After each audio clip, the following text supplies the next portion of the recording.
This fermenter changed the way I brew forever. I can see what's going on in there. It makes pulling a sample an absolute breeze. But first, let's go make some beer. Yakima Valley Hops had a flash sale on some hops I had never heard of. Sasquatch! And since I'm secretly a huge fan of Bigfoot, I decided to pick some up. And then I got on Brewfather and developed a recipe for a pale ale to test these hops out. I'll be using Sasquatch hops as a large part of this recipe, but not as the only hop. And there's a reason for that. In the description on Yakima Valley's website for this hop, it states that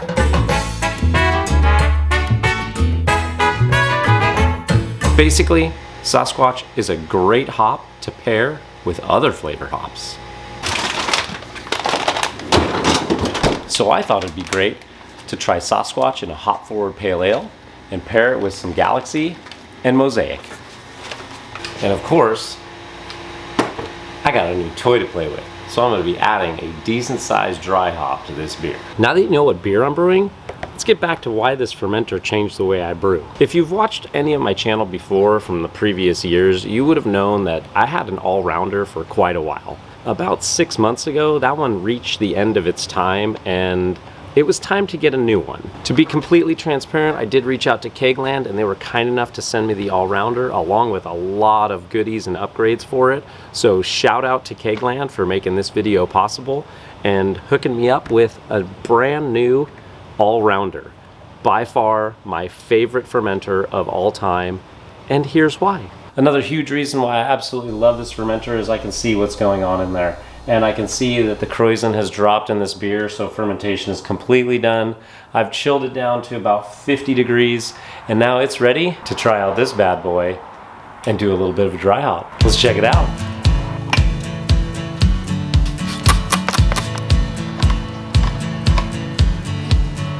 Everything's fine. Wouldn't expect any more from this. The situation's in line with every story that I heard of the burning bliss, and I wait, trying to appreciate, and I wait, trying to evaluate. It seemed to go pretty good, so let's get it back in that chamber and conditioned and then carved up and tested. I think this one's gonna be good.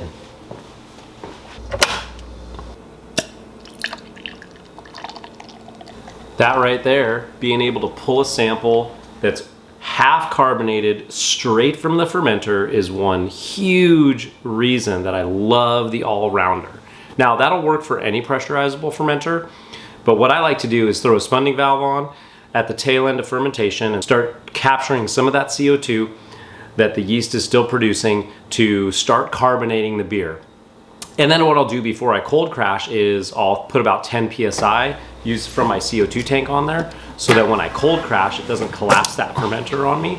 But then it makes pulling a sample a breeze, whether it's for a hydrometer reading or I just want to come home and see how the beer is tasting right now. And needs a little bit more time and a little bit more carbonation, but it's well on its way to being a fantastic beer.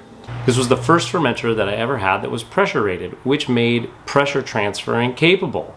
And that really changed the way that I did everything forever. Of course, to fully take advantage of being able to pressure transfer, it makes sense to have a keg or two and a CO2 tank in order to do the pressure transferring.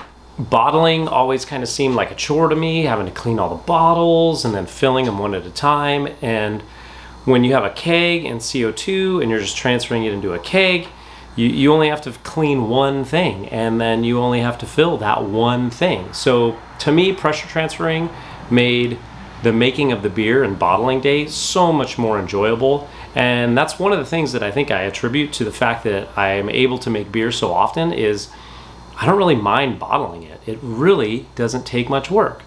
Let me just show you kind of how easy it is. First, I'm gonna purge this with sanitizer to make sure it's oxygen free. That is one step that sometimes I have forgotten to do in the past. So a mistake that I have made in the past is just hooking this directly up to the keg right now.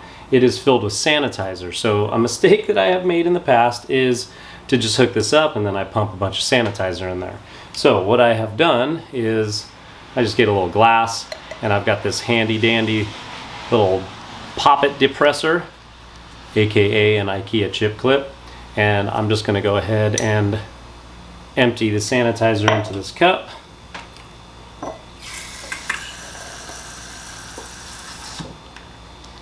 Until I see beer flowing out. Now this is clean, sanitized, purged with sanitizer, filled with beer, oxygen-free beer. Now all I have to do is hook it up to the outside of this keg and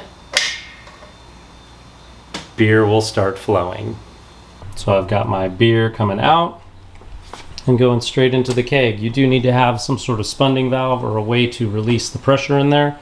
You can just purge this occasionally and that'll create the liquid. The flow of the liquid will go back out. So now, while my beer is sitting down in there being transferred oxygen-free into my keg over there, I get to just kick back and instead of stressing out about filling all these bottles and spilling stuff everywhere, I get to enjoy beer.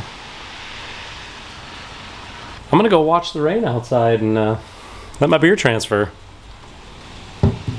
You really should get kegs. Now that the beer is racked, the only thing left to do is to clean this bad boy.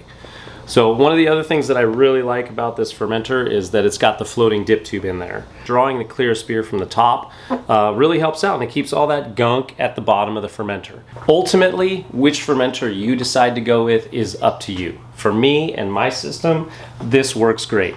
As far as the quality of the beer that comes out of this, it's absolutely just the same as any other fermenter that I've ever used. Speaking of beer, this beer came out really good. Way better than I was expecting. It's a really well-balanced pale ale.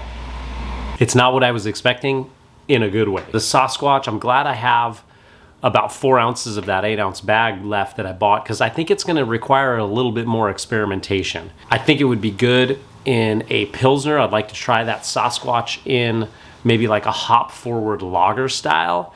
It's definitely going to require a little bit more experimentation. In the meantime, go check out this video over here. It was the debut of the FermZilla All-Rounder on my channel. And I just so happened to have a mustache in that video. You can absolutely go watch that video and then leave a comment. Mustache or beard? Which one's better? Cheers.